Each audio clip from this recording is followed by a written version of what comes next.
Guys, welcome back to our YouTube channel once again. I'm Emoli Edwin. At Dennis Keton. We are the gatekeepers. It's EPL, guys. We are moving on to match week 23. It's official. Yeah, it's official. Of course, coming back from match week 22, we had a double game week, Manchester United, and okay, the last match was played with Manchester and Leeds. Now we are on to match week 23. How is the experience? So far, so good. Premier League is back again this weekend. Of course, it's been busy because it's been a double game week. And as you can see on your screen, those were the results which were played in game week 22. Yes, of course, big surprises happened, of course. Arsenal lost to Everton. Another surprise, was it a surprise? Tottenham losing or winning against Man City? No, it's not a surprise. It was not a surprise. Okay, good. Manchester United was the only team in the top four which won their match, right? Chelsea drew once again. It was a London derby with Fulham. Then again, Manchester United met Leeds, whom they were facing in the double game week, and the match ended how many, Pogba? 2-2. 2-2. So that's how match week 22 went, but it is what it is. So straight to match week 23. I'm so excited. I'm so waiting for this because as it stands right now, as you can see on the league table, the competition is tight, but there are teams who don't want to overtake other teams. But let's continue. Pogba, what do we have an early kickoff, by the way? Just straight away, early kickoff. That is on Saturday 11. West Ham against Chelsea. It will be a London derby. West Ham against Chelsea, guys. This will be the 120th time these two teams are meeting. Remember the last meetup between Chelsea and West Ham, the match ended 2-1. It was a victory against Chelsea. Chelsea are coming into this match not having a very good record, especially in terms of scoring. Chelsea, in the last 22 game weeks, Chelsea have only scored 21 goals. That goes a long way to tell you that they are not prolific in terms of goal scoring, and they really need to improve on that. Since mid-October, Chelsea has only won 2 matches up to now.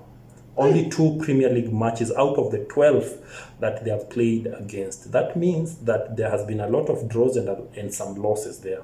So Chelsea needs to up their game. They are coming across alongside West Ham. West Ham, a team that didn't start the league well, but they seem to be rejuvenated and they seem to be coming back to it.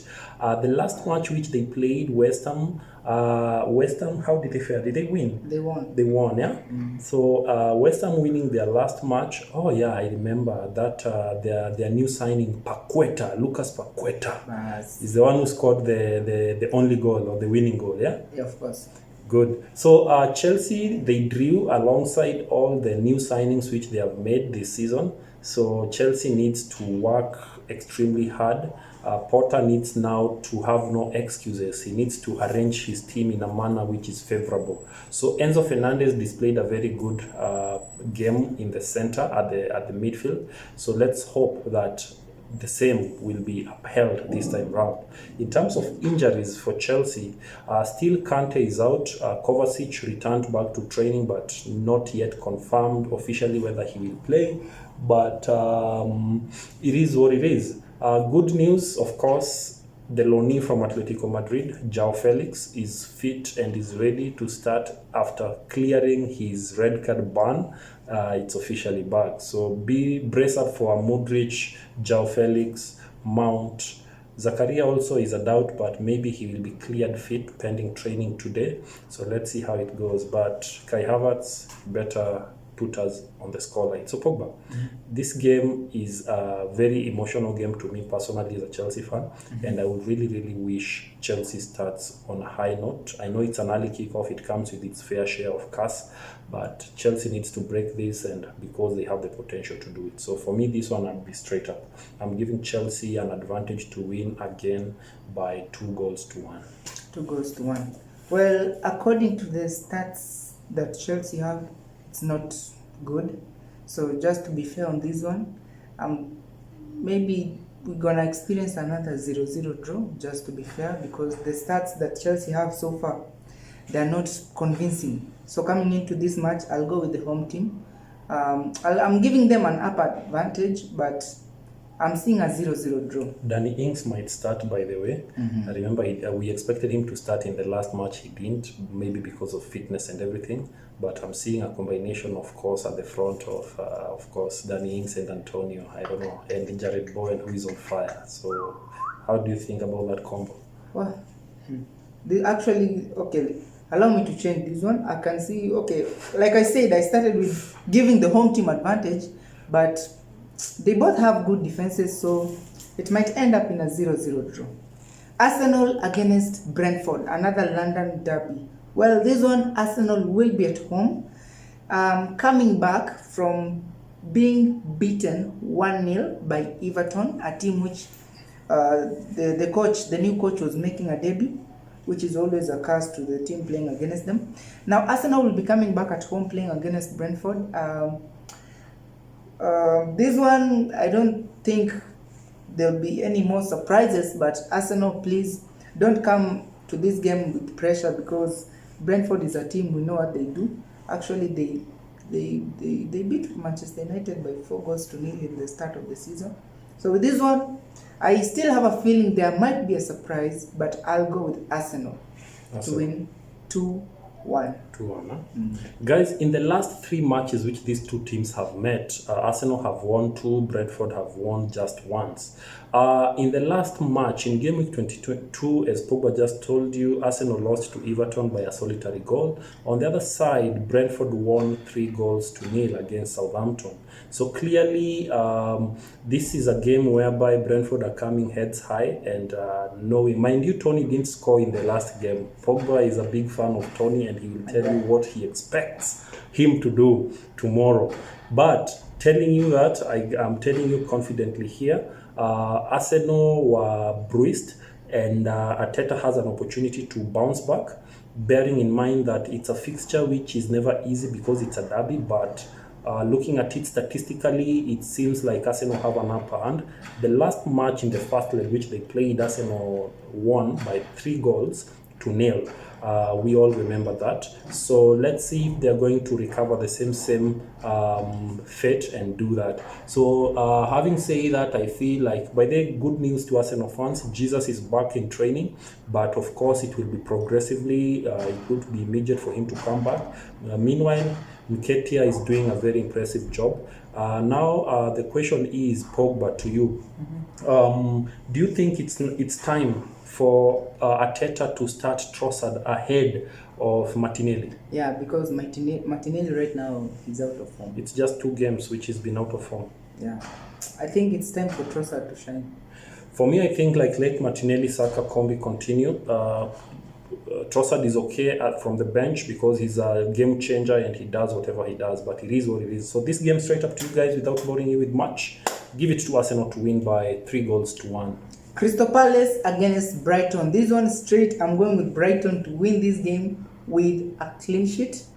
Okay, I'm saying this because Crystal Palace, they're trying, but they're not yet there, meeting a very informed Brighton. So Brighton heads high. I'm giving Brighton to win this game 3-0. 3-0, yeah? Crystal Palace vis-a-vis Brighton. Who is at home? Crystal will be at Selhurst Park. So statistically, guys, when you look at these two teams, it's usually a very big game in this when the two teams meet, and also it's always a very difficult match. It's a match which is fond of ending in draws, and the last time they met in the first leg, I believe the match ended 1-1. But Crystal Palace are fond of winning against this fixture. But now it's a different time, because when you look form-wise, Brighton are enjoying a very brighter form in this season. In fact, mind you, in 2023, since it started, I think Brighton have not lost a match. So they are enjoying a good run, especially in this year. So as they face Crystal Palace, a team that also wants to make a mark, I feel like it's time for Crystal to they will actually give it a good fight. So I'm seeing a draw here, considering that Crystal should be starting the Arsenal player whom they bought, Lokonga. On loan. He's on loan, right? So I don't know whether Zaha is back. Is he back? News to be confirmed, yeah? So guys, give this match a 2-2 draw. It's going to be an intense one. Fulham against Nottingham Forest. Straight, I'll go with the home team, Fulham. Oh, no. This one is going to be a draw. Actually, I forgot Nottingham Forest are also in form right now. And this one it will be a tough. Now, this one is a game to watch. But regardless, this one, I'm going with a 1-1 draw. 1-1 draw. Guys, Nottingham seems to be finding their footing, especially in the Premier League. They've been doing well currently. They have won like 3 or 4 games consecutively. That shows the immense prowess which they have in terms of winning their matches. An informed player from them, Brennan Johnson, has been super on form, and he's doing everything correct. He's the new Mitoma of that team. We all know what Mitoma does for Brighton these days, yeah? Fantasy, Pogba. But Brennan Johnson is your guy in this match. The last time these two teams met, I believe Fulham won by 3-2, so against Nottingham Forest. So now it's a time for Nottingham Forest to seek a revenge. So I don't know whether it's going to hold water, but I feel like Nottingham Forest are coming into this game heads up. So I feel like I will join you, Pogba, on a draw. And if worse comes to us, I'm seeing a Fulham win. But I'm going with a 2-2 draw. 2-2 draw. Another draw which I feel like is looming. Of course, we have the next match, Leicester against Tottenham. Tottenham, actually, they did the usual thing they normally do against Manchester City, beating them at Tottenham Stadium. So having won 1-0, they're coming to meet Leicester City. Leicester City, I think they're starting to pick up form slowly by slowly. They will be at King Power. Now this one is a kind of fixture where you have many goals. But anyway, this one I'm going with a 2-2 draw in favor of nobody. 2-2 draw, yeah?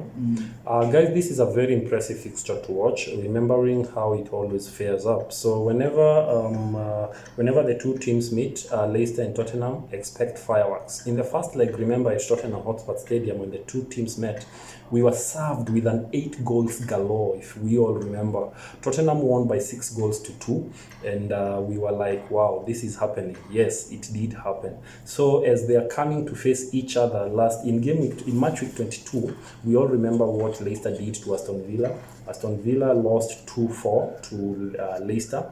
The problem with Leicester is you really don't know whether they are back or not, because they keep on doing this, then they flop again.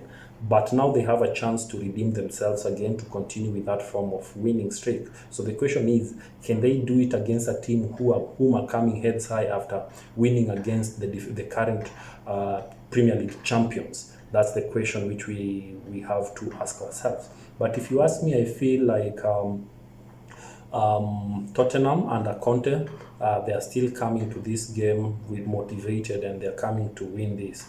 And guys, just news to you, which happened in that game of Man City against Tottenham. Harry Kane scored his 200th goal, breaking or making a record. As you can see on your screen, that's the record that he broke. He now becomes the 3rd Premier League highest scorer ever.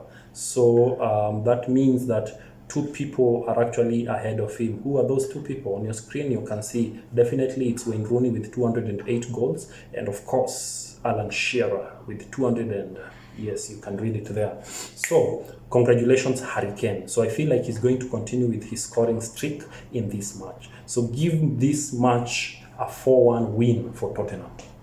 Southampton against Wolves. This one, another draw. I'll go with 1-1. I'm going with Wolves. Wolves have regained. Wolves have recovered. Wolves actually showed the Reds that the town should not be painted red. In fact, it's the Wolves who are supposed to dominate. So Wolves actually won that match by 3-0. So in this game, as they are facing Sutton, who lost bitterly they lost 3-0 to which team? Yeah, Sutton lost 3-0 in their last match. So as they are facing each other this time round, guys, I can assure you without a doubt, the winner in this match are going to be Wolves. By Bournemouth against Newcastle. Now this match will be played at exactly 8:30. Bournemouth will be at home playing against Newcastle. Right now, of course, we all know Newcastle. Although they have drawn many times, but this one, I believe they're going in heads high. They're going to win this game, and by them winning means the top 4 race. It's becoming more tighter and more tighter. But again, they are battling a Bournemouth who's struggling to get out of the relegation zone. So this one is, I can't lie to you, it's a big game. And I don't want to say I'm looking for another draw for Newcastle, but I feel another Bournemouth will defend very well since they'll be at home. So 0-0 for me. Guys, this is always a difficult match.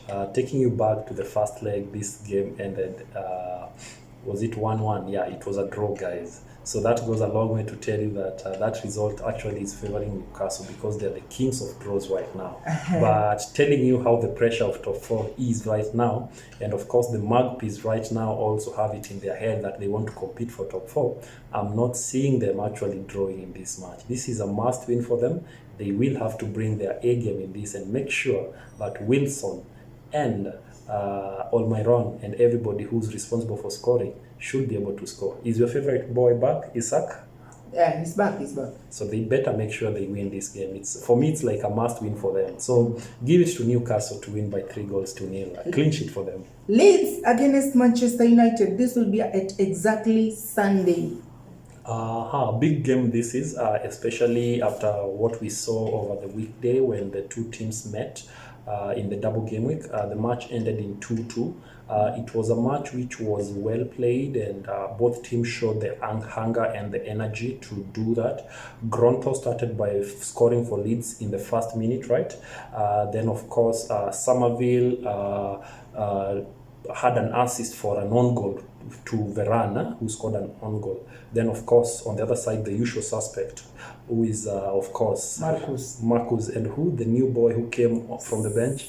Sancho. Yeah, so match ended 2-2. So as they meet again, I feel like Manchester United have everything to lose in this game. So it's up to them to win this match clearly because, again, they are also in the league contention in terms of they are also seeing an opportunity for them to win the league because it's still too early for anybody to call this league off. So for them to actually be in that contention, definitely it's a sure game for them. They have to win this game. So having said that, I feel like I'm giving this match to Manchester United to win it by 2-1. Yeah, having come back, it's called a comeback. Come back from 2-0 down, Manchester United realized actually this is not the same Leeds they were playing against, beating them 5-0, 6-0. So this one is a new Leeds. So United and under Ten Hag, they come up with a new strategy, new plan to play against this team. So this one I'm going with Manchester United to win this game by, let me say, 3-0. Man City against Aston Villa. Now this one is a big game, and just to tell you, this one is a double game week for Man City. So they'll be playing against Aston Villa, who I feel like, of course, it has always been a hard game, Man City meeting Aston Villa, regardless of whether home or away. So Man City will be at Etihad playing against Aston Villa, who I feel like under Unai Emery, they are not just Aston Villa, they are Aston refurbished. So this one, I hope it won't end up on a draw. But regardless, I'll give it to the home team to win this game. So Man City, this game 3-1. 3-1, yeah. Man City are walking into this game having lost to Tottenham 1-0, which actually injured their chance to close the gap to Arsenal. So on the other side, Aston Villa also coming to this match having lost 4-2 to Leicester. So basically it's a battle between two injured teams and two teams with two good coaches. Unai Emery versus who? Pep Guardiola. Of course, Man City is coming into this game being in a very crazy situation. Over the week, we've had controversial news about Manchester City facing a lot of charges from Premier League and, of course, from Europe. Basically, the issue has all about breaching the FA rules, things to do with financial fair play and the rest. So some of the measures which are being talked about currently are one key thing is deduction of 15 points. The other thing is Pogba relegation, right? Then the other thing which Manchester United fans are very fond and happy about is there are talks of them being stripped the trophies which they won under that period of time, which they were found they are found culpable of the offenses which are allegedly being laid against them. But we are waiting for that. So Man City, having it in mind that 15 points might be deducted, they really need to keep on winning. But that's not, it's a no-brainer. When they come to this match, considering in the first leg it was a 1-1 draw, for me, I feel like it's still going to be a very tough game. But having said that, still 2-2 draw. 2-2 draw. 2-2 draw. In favor of nobody. It's not going to be easy. That will favor the guy who is below them if they win also. If they draw, and the one on top draws, that's a foolish business. Liverpool against Everton. Now another one. Everton under new coach. They surprised Arsenal. Actually, that's where the coach says, I was just, there's always an excuse. A new coach comes in, the first match you say, I was just looking up for the team and all that. Now I feel like they've had some training, some smiles, some get to know each other in the training. That's Everton now. Meeting Liverpool, who are on their bad season, I'm telling you for sure, that's for sure. Bad season, bad season. They did signings of which still no impact. Meeting Everton under a new coach. This one, please forgive me, I'm giving it to Everton to win this game. They might humiliate this team because it's a massive. It's a derby, right? No. This is a Merseyside derby. It's a Merseyside derby. Yes, Merseyside. Oi, Liverpool. They will be at Anfield, but this one I feel like Everton will win it. Now they have this trend of doing it against big clubs, but this time round with a new coach, 3-2. 3-2, yeah. Everton. We all remember how it went in the first leg, whereby Liverpool won by 2-1. They're coming back in this second leg, not being any better, because they have been having a very poor form. Very recently, in match week 22, they lost 3-0 to Wolves. Yes, Wolves, guys, I know if you're new, you might not believe, but it happened. So as they face Everton, a team who are coming in this match being motivated, having won against the league leaders, who are Arsenal right now by a solitary goal and a goal from Tarkowski. So it's crazy. Then Everton have a new coach, of course, former Burnley coach, of course, Sam Dice. Crazy. So all the motivations are in Everton's favor, but Klopp on the other side also feels like even though things are not going well, he needs to secure at least something, because the pressure is mounting and the fans are not happy. That happening, it means that people need to be at their A game and they need to deliver. Good news to Liverpool, of course. Diego Jota, I feel like he's back in training. I saw Van Dijk in training, so I feel like that should be a boost to them. Even Roberto Firmino is back in training. Hopefully now they will have a full squad ready to go. Salah, I don't know what's happening to you, because things have not been the same. It's so hard to talk about somebody in the Premier League right now having 25 goals, Harry Kane having how many goals? 14, 15? Or even 17 goals, when Salah has not even reached 10. Harry Kane has 18. 18. It's a new thing, man. So Salah, anyway, kuna next time. But this is a match whereby, guys, I'm seeing Liverpool bouncing back. I know it's tricky, but 2-1 win for me will be a repeat of that. So give it to Liverpool to win by 2 goals. Well, the best I can see is Liverpool drawing. 1-1 or 2-2. But like I said, I'm giving Everton the advantage and I'm sober. So guys, that's it. We have it. Like I said, it's a double game for Man City. So there's a big game. We'll bring you that game. Actually, Arsenal against Manchester City. Now you see the best thing about this game is if it results to a draw, it will favor Manchester United. But stay tuned, we'll bring you more of that. Guys, keep it the Gatekeepers TV. Remember to subscribe, comment, share, and actually be our #1 ambassador. We love you, and we will always be here to update you on the eventualities. But as we end, my GOAT, Cristiano Ronaldo, scored 4 goals, actually increasing his goal tally to 500 goals. This debate of Messi, Ronaldo, it's still on. Till now.